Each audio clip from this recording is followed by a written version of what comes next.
Boa noite a todos, graças a Deus. Sejam todos bem-vindos, graças a Deus. Graças a Deus, neste momento, vamos elevar nossos pensamentos ao Criador, aos medidores de luz. Que essas energias curadoras cheguem a cada um de nós que se encontra aqui, aos filhos ausentes que não conseguiram estar e aos filhos desencarnados. Graças a Deus. Graças a Deus e graças a Deus. Pai nosso que estais no céu e em toda parte, santificado seja teu santo nome. Venha a nós o teu reino, seja feita a tua vontade, assim na terra como nos ciclos espirituais. O pão nosso de cada dia dai-nos hoje, Senhor. Perdoai as nossas dívidas, se nós perdoarmos aos nossos devedores. Não nos deixeis cair em tentações, mas livra-nos do mal, porque só em ti vive a luz eterna, a luz do reino, da glória e do poder, por todos os séculos sem fim. Graças a Deus. Graças a Deus, né? A leitura do Evangelho é da leitura Roberta, graças a Deus.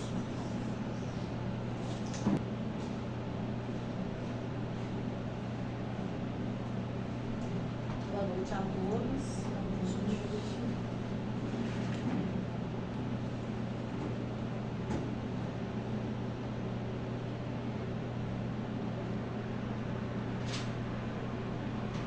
Página 193. Bem-aventurados que são misericordiosos. O título é Perdoai para que Deus nos perdoe. Bem-aventurados os que são misericordiosos, porque obterão misericórdias. São Mateus 5:7. Se perdoardes aos homens as faltas que cometerem contra vós, também vosso Pai Celestial vos perdoará os pecados. Mas se não perdoardes aos homens quanto vos tenham ofendido, vosso Pai Celestial também não vos perdoará os pecados. Mateus 6, 14 e 15. Se contra vós pecou vosso irmão, ide, fazei-lhe sentir a falta em particular, a sós com ele. Se vos atender, tereis ganho ao vosso irmão. Então, aproximando-se dele, disse-lhe Pedro: Senhor, quantas vezes perdoarei o meu irmão, quando houver pecado contra mim? Até 7 vezes? Respondeu-lhe Jesus: Não vos digo que perdoeis até 7 vezes, mas até 70 vezes 7. A misericórdia é o complemento da brandura, porquanto aquele que não for misericordioso não poderá ser brando e passivo. Ela consiste no esquecimento e no perdão das ofensas. O ódio e o rancor denotam a alma sem elevação, nem grandeza. O esquecimento das ofensas é próprio da alma elevada. Quem paira acima dos golpes que lhe possam desferir. Uma é sempre ansiosa, de sombria suscetibilidade e cheia de fé. A outra é calma, toda mansidão e caridade. Ai daquele que diz: nunca perdoarei. Esse, se não for condenado pelos homens, sê-lo-á por Deus. Com que direito reclamaria ele perdão de suas próprias faltas, se não perdoa as dos outros? Jesus nos ensina que a misericórdia não deve ter limites. Quando diz que cada um perdoe a seu irmão, não 7 vezes, mas 70 vezes 7. Há, porém, 2 maneiras bem diferentes de perdoar. Uma grande, nobre, verdadeiramente generosa, sem pensamentos ocultos, que evita com delicadeza ferir o amor próprio e a suscetibilidade do adversário, ainda quando este último nenhuma justificativa possa ter. A segunda é em que o ofendido ou aquele que tal se julga impõe ao outro condições humilhantes que lhe faz sentir o peso de um perdão que irrita em vez de acalmar. Se estende a mão o ofensor, não faz com benevolência, mas com ostentação, a fim de poder dizer a toda gente: vede como sou generoso. Nessas circunstâncias, é impossível uma reconciliação sincera de parte a parte. Não há aí generosidade. Há apenas uma forma de satisfazer ao orgulho. Em toda contenda, aquele que se mostrar mais conciliador, que demonstra mais desinteresse. Caridade e verdadeira grandeza da alma grandeará sempre a simpatia das pessoas imparciais. Graças a Deus. Graças a Deus. Então aqui fala, né, do perdão, e que esse perdão ele não deve ter limites, né? Nós não devemos impor ao outro: eu vou te perdoar se você fizer isso. Então, assim, o perdão ele tem que ser do fundo do coração, né? Não pode falar da boca para fora, tem que ser do coração, o perdão, né? E hoje, como tema, né, hoje é competição, né? Então, vem esse texto, né, para poder nos trazer o amor ao outro, né? Toda vez que a gente perdoa, esse perdão é bom para nós mesmos, porque quem mais sofre quando não perdoa é aquele que está com rancor, né? Então, e é também uma forma da gente obter o perdão de Cristo, porque nós todos somos falhos, né? Então, quando eu perdoo, eu também deixo que o Cristo, eu permito também, me permitir ser perdoado também pelo Cristo, né? Graças a Deus. Graças a Deus.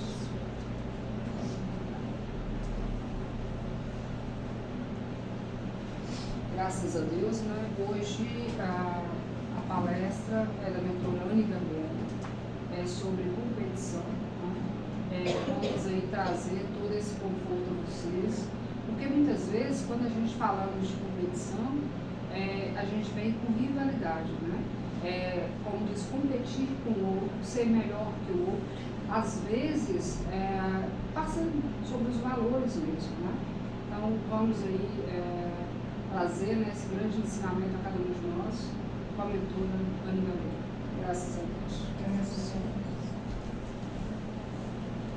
Boa noite a todos, né? Quanto tempo que eu não venho, né? A gente estava sumida, consegui uma folguinha na faculdade essa semana, por isso que eu estou aqui. Eu vou trazer para vocês um tema sobre competição, foi um tema que eu queria falar, né? E tive a oportunidade, graças a Deus. Então eu vou trazer aqui para vocês um pouco do que eu pesquisei e também um relato meu lá no final. Competição. A sociedade dos dias atuais está cega quando se trata de avaliar as pessoas. Não é avaliado sua personalidade ou como essa pessoa se comporta. Prioriza-se escolher ou dizer quem é o melhor, quem está à frente. A competição desenfreada só alimenta sentimentos que nos afastam do coletivo, de viver em comunidade. Esse processo tem contribuído para o que boa parte seja supostamente preterida, isto é, se ache menos capaz ou inferior aos outros. A sociedade em que vivemos fomenta a cada instante e em todo lugar a competitividade e a rivalidade interpessoais e intergrupais, com finalidades seletivas. Assim acontece na escola, no trabalho, no esporte, no lazer e até mesmo dentro da casa espírita, mesmo por orientação doutrinária ou mais pela força dos hábitos e costumes arraigados em nosso íntimo e ainda hoje vigentes. Então, aqui venho trazer, né, que a competição é uma coisa que está presente no dia a dia, quer queira, quer não, porque está presente na escola, está presente no trabalho, está presente na vida. Tudo que a gente vai se apresentar sempre vai ter aquele questionamento: mas você é o melhor? Você é o melhor nisso que eu estou procurando? E todo mundo procura pelo melhor, né, gente? É necessário. Então, a sociedade hoje, ela está ainda mais enraizada nisso, de querer o melhor. Porque antes a gente via por uma coisa mais seletiva, que acontecia. Mas hoje não importa se aquela pessoa sabe conviver em grupo, como é que é aquela situação. Muitas vezes só importa que ela é o melhor. E às vezes não é uma pessoa, né, boa, mas só por ela ser boa no que faz, isso já tem um pouco. O esforço para melhor realizar e o anelo de mais produzir não são necessariamente um mal, nem deveria originar as emulações e os antagonismos. Competir, em verdade, deve-se constituir-se de um mecanismo favorecedor do aperfeiçoamento e do crescimento anímicos, nas fronteiras individuais e comunitárias, pela viabilização dos potenciais de conjunto, através da força do exemplo dos pioneiros e pelo encorajamento da precedência. Nessa parte aqui, quis dizer que a competição ela deve existir, né? Mas não pode ser em um meio para trazer antagonismo, não é no meio para trazer rivais, e sim para trazer crescimento, né? Segundo o Espiritismo, a vida é mesmo um mundo de provas e expiações, onde as pessoas enfrentam constantemente os embates contra as suas imperfeições. Nessa perspectiva, a competição entre as pessoas é vista como algo que deve ser superado, pois todos temos conflitos, inseguranças e cometemos equívocos. Para o Espiritismo, o homem de bem é aquele que estuda suas próprias imperfeições e trabalha para combatê-las. Ele deve se esforçar para ser uma pessoa melhor a cada dia. Com relação aos aspectos espirituais, a doutrina espírita, através do Livro dos Espíritos, nos apresenta uma série de questões importantes para realizarmos essas reflexões cotidianas.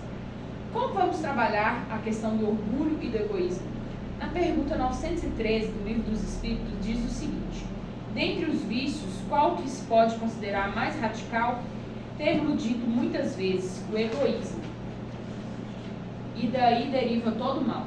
Estudai todos os vícios e vereis que no fundo de todos há egoísmo. Por mais que lhe deis de combate, não chegareis a extirpá-los, enquanto não atacardes o mal pela raiz, enquanto não lhe houverdes destruído a causa. Tendam, pois, todos os esforços para este efeito, porquanto aí está a verdadeira chaga da sociedade. Quem quiser, desde esta vida, e aproximando-se da perfeição moral, deve-se expurgar o seu coração de todo sentimento de egoísmo, visto o egoísmo ser incompatível com a justiça, o amor e a caridade. Ele neutraliza quaisquer outras qualidades. A resposta para a pergunta 913 nos mostra o quanto essa condição é profunda e ainda persiste em diversos obstáculos em relação ao nosso aperfeiçoamento. A sociedade contemporânea busca pela condição de quem é o melhor. Se tornou uma obsessão por conta da vaidade, em que os homens se apregogam para seus filhos. Tal sentimento que só acirra o egoísmo e a vaidade. É exatamente a cada final de ano, onde se escolhe os melhores, que aparece esse sentido de competição mais intenso. Então, essa parte aqui trouxe, né, uma pergunta que muitas vezes já foi lida aqui, justamente porque o egoísmo é o pior de todos os males. E na competição ele também é presente, justamente porque quem é considerado o melhor, quem está ali no topo da cadeia, vamos dizer assim, ele é egoísta, porque ele já tem aquele pensamento de eu sou superior a todo mundo. Então ele é egoísta no sentido de o conhecimento que eu tenho, o que eu aprendi, eu não preciso passar para ninguém, porque o que eu tenho por mim já passa, né? E acho bom a gente fazer uma prece, né, aqui, porque eu também com uns horários meio tristes ainda, vamos fazer uma prece, né, para dar uma revigorada. Pai nosso que estais no céu e em toda parte, santificado seja teu santo nome. Venha a nós o teu reino, seja feita a tua vontade, assim na terra como nos círculos espirituais. O pão nosso de cada dia dai-nos hoje, Senhor. Perdoai as nossas dívidas, se nós perdoarmos aos nossos devedores. Não nos deixeis cair em tentações, mas livra-nos do mal, porque só em ti vive a luz eterna, a luz do reino, da glória e do poder, por todos os séculos sem fim. Graças a Deus. Vou seguir aqui agora, tá? A sociedade... essa parte que diz, ao final de cada ano, se intensifica o sentido de competição, é porque, inclusive, teve aqui na cidade, tem aquele negócio dos melhores do ano. Quando divulga uma determinada profissão, uma determinada loja, fala essa aqui é a melhor e tal, tal, tal. Isso é interessante porque, quando a gente vai buscar como consumidor, a gente de fato quer o melhor. Mas isso no meio profissional gera muita competição, né? Porque fica aquele sentimento de, no final do ano, eu quero estar lá. Né? A sociedade atual, com o advento das multiplicações das redes sociais, tem sido bastante narcisista. Um dos fatores mais conhecidos do público é o culto ao corpo. É avassalador como milhões de pessoas são seduzidas a acreditarem que a única condição que lhe resta é manter a aparência estética do corpo, retardar o possível os traços do envelhecimento, mesmo entre os mais jovens. A corrida pela manutenção da beleza suprema ficou algo doentio. Ver milhares de garotas jovens entre 15 e 22 anos completamente anoréxicas é a imagem que espelha nesse cenário. Então, assim, a competição ela não está presente somente no quesito profissional, nem nada. É como eu disse lá no início, ela está presente em todas as áreas. Inclusive nesse quesito de beleza, né? Tem sido uma coisa que tem crescido muito, né? Justamente por causa das redes sociais. Você vê uma foto ali, você se inspira naquilo ali, mas de um modo que chega a ficar doentio, né? Que traz malefícios. Então, afinal de contas, o que significa ser o melhor? Sem dúvida que é importante o reconhecimento pelo trabalho bem feito, realizado com maestria e dedicação. Todavia, não se pode contribuir para incentivar um tipo de competição que não agrega um sentimento coletivo. Por exemplo, na pergunta 914, amplia esse tema com a seguinte indagação. Fundando-se o egoísmo no sentimento do interesse pessoal, bem difícil parece extirpá-lo inteiramente do coração humano. Chega-se a se consegui-lo? À medida que os homens se instruem, a resposta foi, à medida que os homens se instruem acerca das coisas espirituais, menos valor dão às coisas materiais. Depois, é necessário que se reformem as instituições humanas que o entretêm e o exercitam. Isso depende da educação. A resposta dos espíritos para a pergunta 914 evidencia que há duas condições para esse propósito. O primeiro é da condição humana que incentiva e dá valor à individualidade. E a segunda é do próprio ser reencarnado que acredita somente nas paixões exclusivamente materialistas e se deixa tomar por sentimentos adversos. A condição do melhor não é somente incentivada pelo processo competitivo, mas também pela condição. Quem é mais popular, mais famoso, mais bonito ou mais acessível? O Brasil tem um dos maiores índices de suicídio do mundo e no Amapá tais valores são maiores ainda. Então, nessa parte aqui, né, veio falar justamente do que significa ser o melhor no quesito espiritual. Porque o espírita, ele percebe que tem valores maiores além do material. E só isso, ele tem que ser o melhor nisso, isso sim. Ele tem que ser o melhor em coisas, ele tem que dar menos valor a coisas materiais e mais valor em ser o melhor espiritualmente falando. O espírito dele ser melhor. Mais adiante, na pergunta 915 do Livro dos Espíritos, Kardec indaga o seguinte: por ser inerente à espécie humana, o egoísmo não constituirá sempre um obstáculo ao reinado do bem absoluto na Terra? A resposta foi: é exato que no egoísmo tendes a vos o maior mal, porém ele não se prende à inferioridade dos espíritos encarnados na Terra, e não à humanidade mesmo.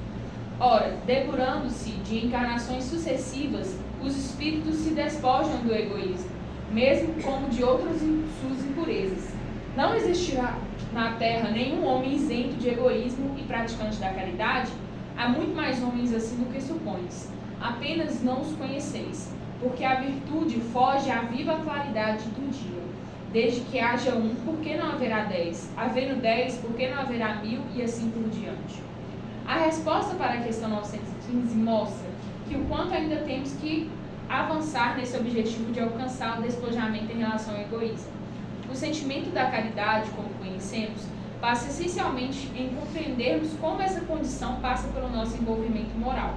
Em primeira condição, alguém que pede auxílio é sempre material. Todavia, a segunda condição sempre terá de ser moral. Avançar significa dizer, muitas vezes, vamos cair, mas vamos nos levantar. E assim sucessivamente. Ou seja, um dos passos para se vencer a competição é deixar de lado o egoísmo, né, que é o maior mal. Mas vale ressaltar que, mesmo estando em várias reencarnações, a gente sempre vai perder um pouco do egoísmo, mas vai continuar sendo egoísta. Mas vai chegar em algum momento que o egoísmo vai sumir, né? E sendo assim, vai ser aumentado. Então, vai ter 1, vai ter 10, vai ter 1000. E é isso, né? E significa reconhecer também, igual foi dito no final, que a gente vai cair, mas a gente vai se levantar, certo? Então, a competição estimulada, incentivada com um claro objetivo de envaidecer o ego dos melhores, não é a melhor condição para evoluirmos. O objetivo não é dizer quem é melhor ou pior, mas sim contribuir para que cada um, dentro de suas possibilidades, possa avançar gradualmente na sua melhoria, seja no plano pessoal, profissional e espiritual. Quanto mais incentivamos a individualidade, mais a sociedade perde seu sentido coletivo, porque os sentimentos que ficam é a mágoa, o rancor e a indiferença. Na questão 917, qual o meio de destruístes o egoísmo? A resposta foi: de todas as imperfeições humanas, o egoísmo é o mais difícil de desenraizar-se, porque deriva da influência da matéria, influência de que o homem, ainda muito próximo de sua origem, não pode libertar-se, e para cujo entretenimento tudo concorre, suas leis, sua organização social, sua educação. O egoísmo se enfraquecerá à proporção que a vida moral for predominando a vida material, e sobretudo com a compreensão que o Espírito vos faculta, do vosso estado futuro, real e não desfigurado por ficções alegóricas. Quando bem compreendido, se houver identificado com os costumes e as crenças, o Espiritismo transformará os hábitos, os usos, as relações sociais e as relações sociais. O egoísmo assenta na importância da personalidade. Ora, o Espiritismo bem compreendido, repito, mostra as coisas de tão alto que o sentimento da personalidade desaparece, de certo modo, diante da imensidade, destruindo-se essa importância, ou pelo menos reduzindo-as a legítimas proporções. Ele necessariamente combate o egoísmo. A resposta dos espíritos deixa evidente que, muito embora a reencarnação seja individual, nós estamos inseridos em um conjunto de relações que envolvem as famílias, que nós acolhemos no mundo espiritual para que pudéssemos avançar. Vamos pensar melhor sobre as questões que nos levam a incentivar nossos filhos a buscarem serem os melhores. A condição não é ser o maior, mas sim um homem de bem para a sociedade. A competição desenfreada só alimenta o ego das pessoas, envaidece aqueles que acreditam que o único benefício é material. O incentivo de hoje para esse tipo de ação contribui sem sombra de dúvida para um contexto bem desfavorável no dia de amanhã, ou até mesmo para uma condição que vai além dessa vida, que pode comprometer até mesmo outras vidas. Ou seja, nessa parte que mostra que justamente a gente aprende muito com as famílias. E se uma vez a família começa a colocar aquela pressão de que você tem que ser o melhor, você vai ser o melhor, gera já na cabeça da criança o valor material, não gera muito o valor de bem, o valor espiritual, que é o que tem que ser buscado, né? A questão não é quem é o melhor, mas quem contribui de forma mais efetiva para a construção coletiva. As famílias ainda não se deram conta do objetivo maior pelos quais todos nós reencarnamos. A reencarnação é uma bênção de Deus, que nos proporciona mais uma chance de redenção para o nosso aperfeiçoamento moral no planeta Terra.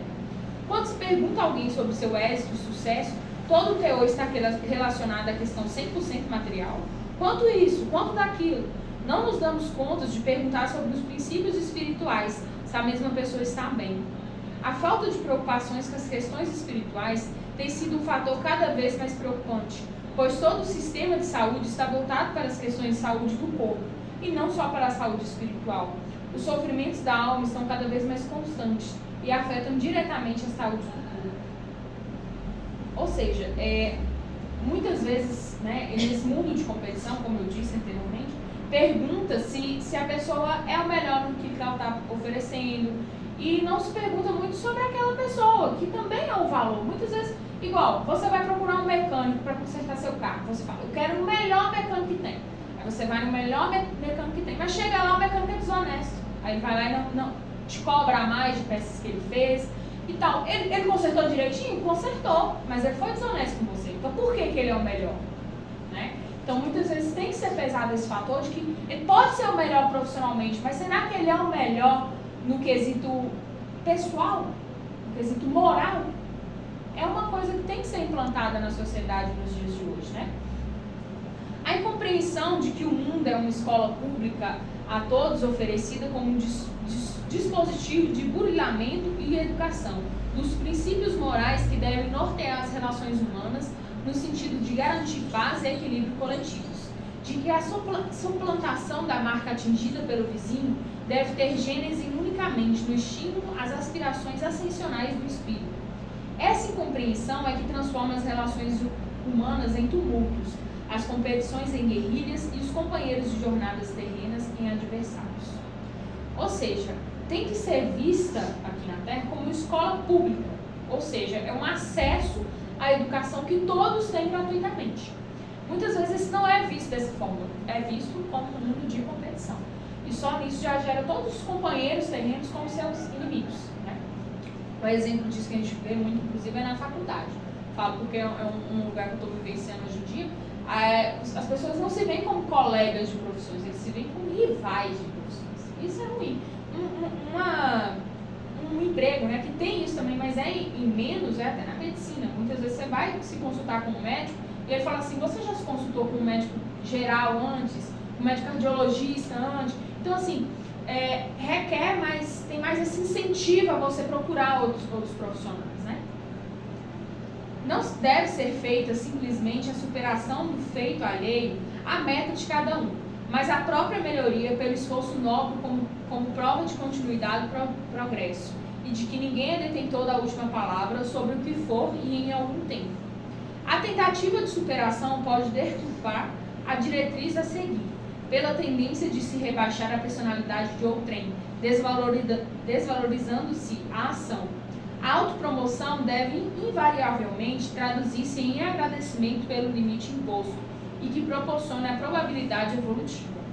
A vitória, pois, de outrem, antes de ser encarnada como desconsolo, deve ser o contrário, deve ser vista com júbilo, para fazer-nos entender nosso perfil de vencedor, haja vista a nossa condição de espíritos e irmãos. Quando o espectro sombrio da inveja obsidia nosso íntimo, isso faz de nós perdedores, ou de, no mínimo, inconformados com os limites momentâneos do agora. Competir no molde espírita deve ser atitude destruída de ciúme e de despeito, consciente de que é sempre factível obrar o melhor e ainda que é somando e associando-se às realizações do bem que contribuiremos para a nossa, mesmo ínfima, parcela para reformar o mundo, a humanidade e as relações entre seus membros. Algumas dicas para superar a competição e viver de forma mais harmoniosa, segundo o Espiritismo, são: ver os outros como companheiros e não como adversários. Buscar ver a vida do outro como ela realmente é. Perceber que não estamos apenas nas relações para dar e receber, e sim para cooperar. Um exemplo. Os Ikikikomoris são os japoneses que não aguentam a pressão para serem bem-sucedidos na vida. Preferem-se retirar-se da comunidade a competir com os outros. Ficam meses ou até mesmo anos a fio enclausurados dentro do quarto, sem o menor contato com a sociedade. São pessoas, em sua maioria, com idade de 16 a 30 anos e somam cerca de 1 milhão de japoneses. Esse fato me faz lembrar a história de uma família que eu vi sobre. O casal Paulo e Maria tiveram 2 filhos, com diferença de idade de 2 anos. Rafael, o mais velho, e Jorge, o mais novo. Rafael é inteligente e perspicaz, garoto com muitas habilidades, e se destaca perante o irmão Jorge, que é um tanto tímido e tem menos facilidade para aprender. Os pais, então, constantemente faziam comparações do tipo: Jorge, você tem que ser igual ao seu irmão. Jorge, veja as notas que seu irmão tirou na escola, seja aplicado que nem ele. Jorge, você e seu irmão recebem a mesma educação e só ele que é elogiado pelas pessoas. Sem perceber, os pais criavam um hostil clima de rivalidade entre os irmãos, alimentavam uma inútil competição. Rafael seguiu o exemplo de seus pais e fazia questão de deixar claro ao irmão de que ele era melhor que ele em tudo, que os pais se orgulhavam de suas virtudes e de sua inteligência, de suas habilidades que seja. Jorge, por sua vez, tornasse cada vez mais retraído, sentiu-se inferior, cresceu com enorme dificuldade de se relacionar, sepultou seus talentos por julgar não possuí-los, e como os Hikikomoris, se escondeu do mundo. O contato social deve nos facultar aprendizado, troca de experiências e não trazer o medo da sociedade um sentimento de rejeição. Analisando a questão sob o prisma das sucessivas existências, fica mais fácil ainda deixarmos de estabelecer comparações infrutíferas. Ou seja, muitas vezes essa competição ela é ensinada desde o meio familiar, né? Essa comparação de falar assim, fulano é melhor do que você nisso, fulano foi melhor que você que isso. Isso já gera competição. E gera problema aos dois lados, né? Igual foi dito aqui, Rafael, como ele era mais velho, ele tinha mais habilidades que o outro, ele cresceu egocêntrico. Ele cresceu sabendo que eu sou o melhor, eu sou melhor do que ele. Isso já traz problema para Rafael. E para Jorge também trouxe problemas, porque ele percebeu que eu sou inferior ao meu irmão. Então ele passou a se ver inferior como toda a sociedade. E passou a ficar trancado no quarto, justamente porque eu sou inferior a todo mundo, então eu não quero conversar com ninguém, não quero conviver com ninguém. Né? E trouxe aqui um exemplo de como que a família pode gerar essa competição. Né? Já estou acabando, gente, sei que já está todo mundo cansado. Em O Livro dos Espíritos, na questão 804, Kardec aborda os sábios da espiritualidade. 804 pergunta: por que Deus não deu as mesmas aptidões a todos os homens? Resposta: Deus criou todos os espíritos iguais, mas, como cada um viveu mais ou menos, consequentemente adquiriu maior ou menor experiência. A diferença está na experiência e na vontade, que é o livre-arbítrio. Daí uns se aperfeiçoarem mais rapidamente do que outros, o que lhes dá aptidões diversas.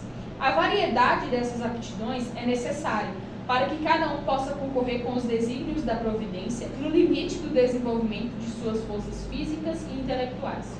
O que um não pode ou não sabe fazer, o outro faz. E é assim que cada um tem seu papel útil.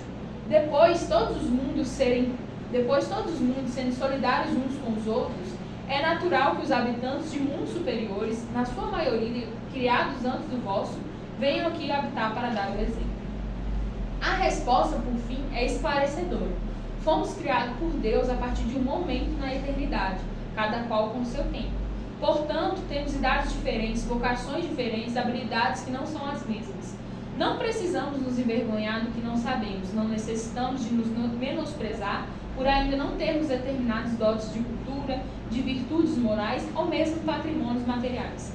Devemos sim procurar nosso adiantamento como espíritos imortais. Então, ou seja, essa resposta aqui foi esclarecedora, né? Todo mundo já deve ter se perguntado em algum momento: por que fulano é melhor do que eu nisso? Fulano pode ter vindo em terra muito antes de você e pode ter se aperfeiçoado naquilo ali. Porque o momento que eu me aperfeiçoo nessa habilidade hoje em terra, na minha próxima reencarnação, eu vou ter mais experiência do que alguém que nunca se aperfeiçoou. Isso é fato. Então, assim, o que vale também, além dessa vivência, dessa experiência, é a força de vontade. Porque no momento que você vai lá e erra, o que você tem que fazer? Igual, vamos supor, eu sou melhor em uma coisa, a mentora Maria Lu é melhor em outra. Ao invés de eu falar assim, eu não vou me aperfeiçoar naquilo porque ela já sabe, não, eu vou atrás dela e vou falar assim, eu quero aprender com você, para que na próxima existência eu seja como ela, eu também consiga ensinar a outros. E fazendo dessa forma, né, a gente vai criar um ambiente mais confortável, para se dizer, vamos dizer assim, né? Como estabelecer um clima de comparações se somos tão desiguais? É uma pena que muitos queiram instituir uma atmosfera de competição com o próximo. É uma pena que muitos se aproveitem das habilidades conquistadas para constranger o semelhante, para desqualificá-lo. Competição salutar é aquela em que empreendemos com nós mesmos, lutando por vencer nossas limitações, buscando o conhecimento que nos livra das trevas da ignorância, correndo para adquirir valores morais imperecíveis, esforçando-nos para sermos melhor hoje do que fomos ontem e amanhã do que somos hoje. De que me adianta ser bem-sucedido se não utilizo meus recursos para impulsionar meus companheiros da caminhada a buscar a evolução? Quem sabe mais está aqui para ensinar, quem sabe menos está aqui para trilhar o caminho seguro. Deve ser o companheiro que ilumina, e não o adversário que constrange e humilha. É de suma importância que alimentemos na família, no ambiente profissional, no recinto religioso, na comunidade onde vivemos, a chama da cooperação, que anima sempre uma convivência fraterna. Melhor do que competir é cooperar, é aproveitar os benefícios do contato com nossos irmãos de caminhada. Então, aqui eu ainda vou ter uma parte que eu separei para mim fazer um relato, porque eu participo de competição, então guardei um relato meu. Mas eu queria ver de vocês aqui se vocês têm algo a dizer, se tem alguma dúvida, tem algo a acrescentar no que foi dito aqui, como é que está sendo. Alguém tem algo a dizer?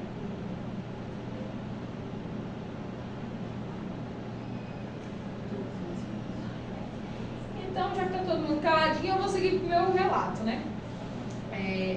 Eu escrevi, mas também posso dizer, se for necessário.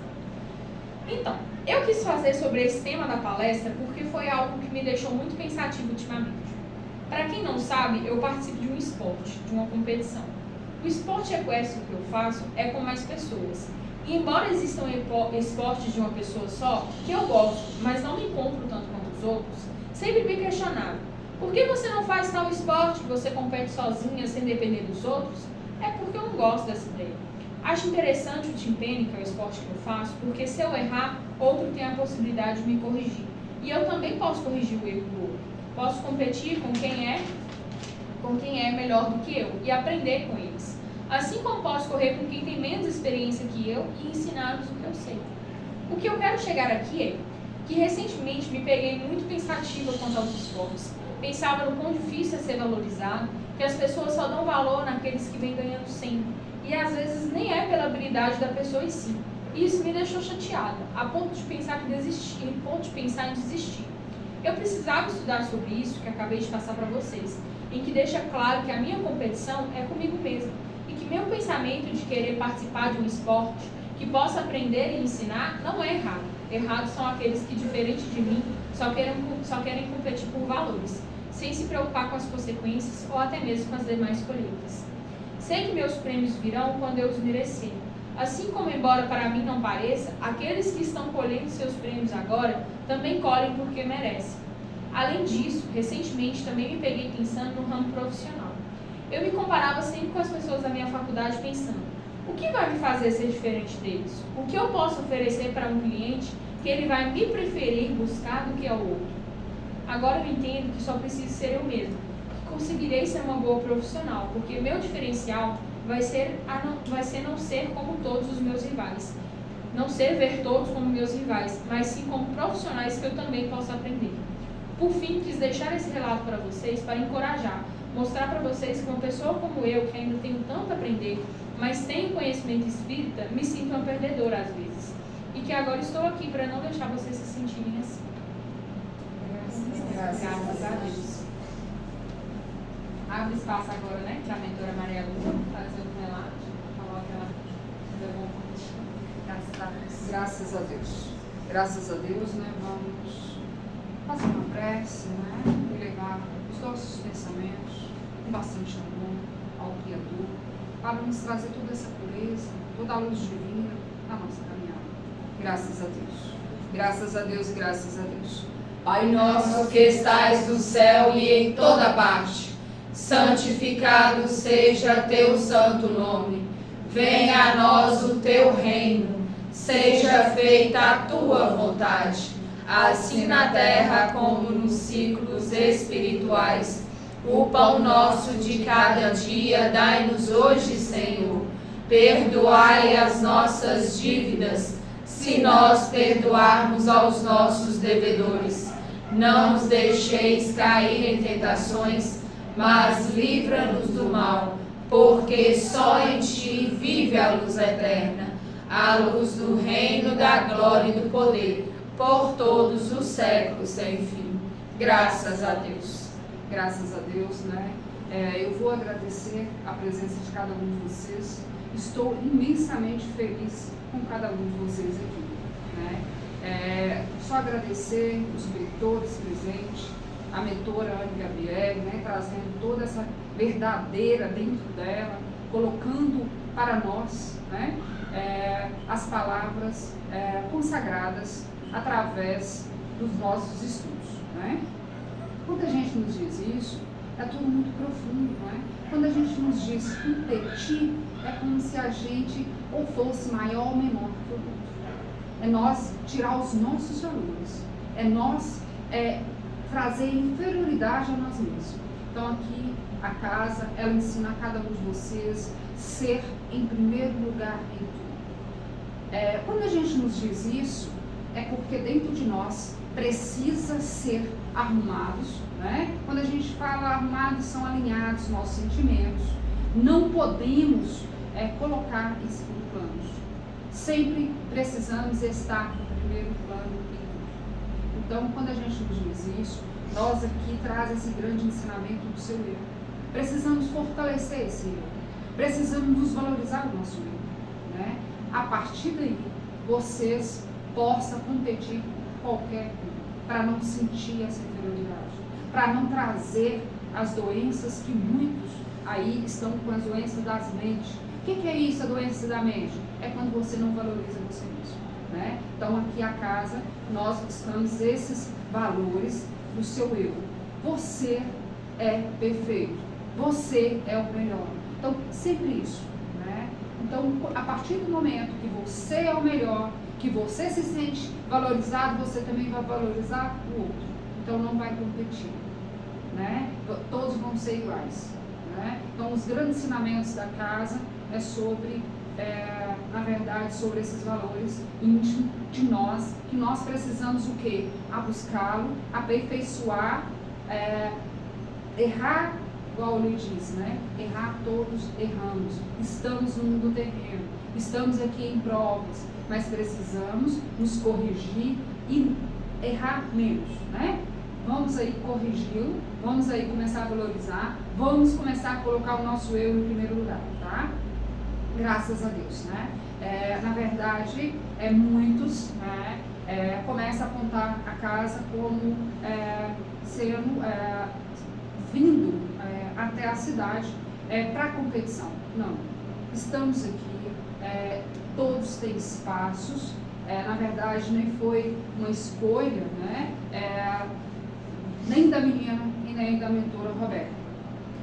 Iniciamos os nossos trabalhos, né, íntimos, né, em busca de nosso eu. Nós precisávamos o quê? Nos conhecer, e nesse conhecimento nós achamos melhor expandir esse conhecimento, que é nos valorizar em primeiro lugar, né? Então a casa, ela não trabalha com material, ela trabalha com os valores sentimentais. Estamos aqui fazendo a diferença, né? Só agradecer a cada um de vocês que está aqui. Não é fácil estar aqui nessa caminhada, né? São muitas renúncias, mas estamos aqui para acolher a cada um de vocês, tá? Hoje é um dia muito especial, né? Na lua passada, a casa fez 3 anos, 3 luas grandes, né? Que estamos em terra, né? Com os grandes ensinamentos. Só agradecer a participação, né? E cada um de vocês que estão aqui. Hoje nós temos, gosto muitas luas, né? Tá acontecendo. Nessa lua nós temos um depoimento de uma filha dessa cidade. Ela desencarnou algumas luas atrás e ela e a irmã de sangue, elas eram empresárias dessa cidade, né? Elas comandavam algo na parte elas eram educadoras. Ela me corrige aqui que ela é educadora nessa cidade e ela desencarnou algumas luas. Só que, na verdade, ela fala que ela só deu sentimento, como diz, só deu a continuidade da competição depois da sua passagem. Então, em terra, ela sentia desconfortável com as comparações, né? E igual foi relatado também, né, o relato da mentora Gabriela sobre os irmãos, né? Então, ela disse que quando ela começou a se preparar, né, a trazer esses ensinamentos à comunidade, ela começou a ser comparada com a irmã. Então, ela sentia retraída, mesmo que ela sabia os ensinamentos, ela não tinha condições muitas vezes de passar para o outro, porque ela sentia inferioridade. Ela achava que ela sempre ia errar nos ensinamentos, né? Então, ela teve a oportunidade de aperfeiçoar. Mesmo assim, ela ainda não conseguia trazer a experiência, né, da educação àqueles que necessitavam, buscavam, né, esses ensinamentos. Aí ela diz que na sua moradia, né, na sua casa, os seus familiares sempre achavam ela com inferioridade, né? Sempre, você não sabe, deixa para sua irmã fazer isso, né? E sempre ela ficava em segundo plano, né? Olha para você ver. Aí depois que ela fez a passagem, ela começou a ver a importância dela. Por quê? Porque ela fazia diferença, porque ela tratava as pessoas com carinho, ela começava a acolher essas pessoas. E às vezes, essa irmã que a acompanhava sempre, ela colocava sempre, não, você não pode querer saber a vida íntima do outro. Então ela sempre corrigindo. E ela começou a distanciar das pessoas. Justamente, né, por a irmã sentir que ela fazia muito isso, muito claro, né? E ela falava, não, você não pode. Isso aqui, por exemplo, essa escola de ensino, é para você só ensinar. Você não precisa saber da vida íntima de ninguém. E muitas pessoas procuravam ela para ter as conversas, né? Para ter o diálogo, para falar da vida pessoal. E ela sempre ouvia com carinho. Só que ela era muito chamada de atenção. Então, toda vez que a irmã não estava perto, ela ouvia o outro. Mas quando ela estava presente, ela ignorava, né? Para não ser chamada a atenção. Olha que triste tudo isso, né? E ela fala que o coração dela, muitas vezes, quantas vezes derramava as lágrimas, que ela achava que ela não tinha feito o melhor dela. Porque, na verdade, muitos já conheciam, que às vezes ela já tinha trago esse depoimento antes, às vezes ela compartilhava, dava um conselho. Então as pessoas às vezes procuravam ela, buscavam na intimidade dela. E às vezes ela não podia ajudá-lo porque a sua irmã estava presente. Olha que triste tudo isso, né? E ela fala que depois que ela fez a passagem, que ela foi ver esses valores, né? Interna, que ela não aproveitou mais. E ela teve, né, na verdade, ela fala que ela esperava ter mais luas internas, né? Mas foi poucas luas. E ela fala que a matriarca, ela sempre apoiou, ela sempre sabia a diferença. E também, em casa, a matriarca, na verdade, estava sempre ao lado dela, mas não podia demonstrar o carinho e o amor verdadeiro por ela, porque era, né, na verdade, olha que triste tudo isso, né? A matriarca não conseguir, tipo assim, não poder demonstrar o seu amor para o seu filho, porque os outros tinham ciúmes. Olha que triste, né? Então, assim, olha a competição, né? Você não pode aparecer porque eu quero que você apague.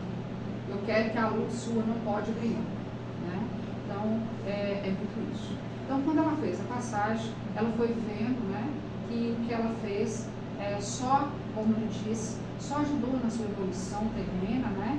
Então, ela, como ele diz, ela falou que ela fez o papel, mas que ela poderia ter feito melhor, mas ela foi impedida, até me corrigir aqui, que ela foi impedida de passar todos os ensinamentos àqueles que mais necessitavam. Eu agradeço a presença de cada um de vocês, né, como me diz a mentora Ana Gabriela, e vou estar passando a ela, né, para ela finalizar. Agradeço a cada um de vocês que está aqui nesse dia de hoje, que essas energias curadoras cheguem a cada um de vocês, trazendo toda a tranquilidade, toda a paz divina, né, que reine na caminhada de vocês. Estamos aqui para amar cada um de vocês. Aqui não temos competições, somos todos iguais, somos todos, como ele disse, iniciamos os ensinamentos do mundo terreno. Estamos aqui para trazer todo o harmônio, todo o amor verdadeiro, e graças a Deus. Agradeço imensamente, né, a cada um de vocês, que vocês compareçam sempre, né? Estamos aqui para trazer todo esse amor. Graças a Deus. Graças a Deus. Então, pessoal, eu venho aqui agradecer a presença de todos vocês que estão aqui, né? Reforçar o que a mentora disse para continuarem vindo e relembrar, né, que a gente aqui, ninguém é melhor do que ninguém, não só aqui na casa, mas em tudo, né? Nós, espíritos, a gente foi feito igualmente. A gente tem nossos diferenciamentos, mas não torna melhor ou pior do que o outro, né? Venho aqui agradecer a vocês que estão aqui, agradecer aos desencarnados, agradecer ao espírito que deixou seu depoimento, né?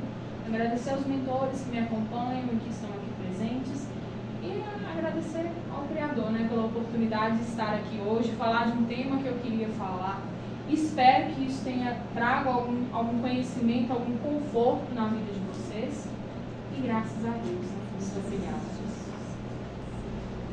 Graças a Deus. Graças a Deus e graças a Deus, né? Vamos neste momento, né, fazer a prece de encerramento. Graças a Deus.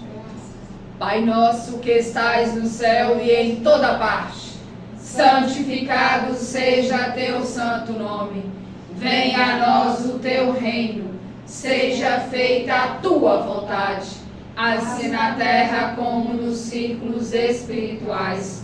O pão nosso de cada dia dai-nos hoje, Senhor. Perdoai as nossas dívidas, se nós perdoarmos aos nossos devedores. Não nos deixeis cair em tentações, mas livra-nos do mal, porque só em ti vive a luz eterna, a luz do reino da glória e do poder, por todos os séculos sem fim. Graças a Deus. Pai nosso que estais no céu e em toda parte, santificado seja teu santo nome. Venha a nós o teu reino.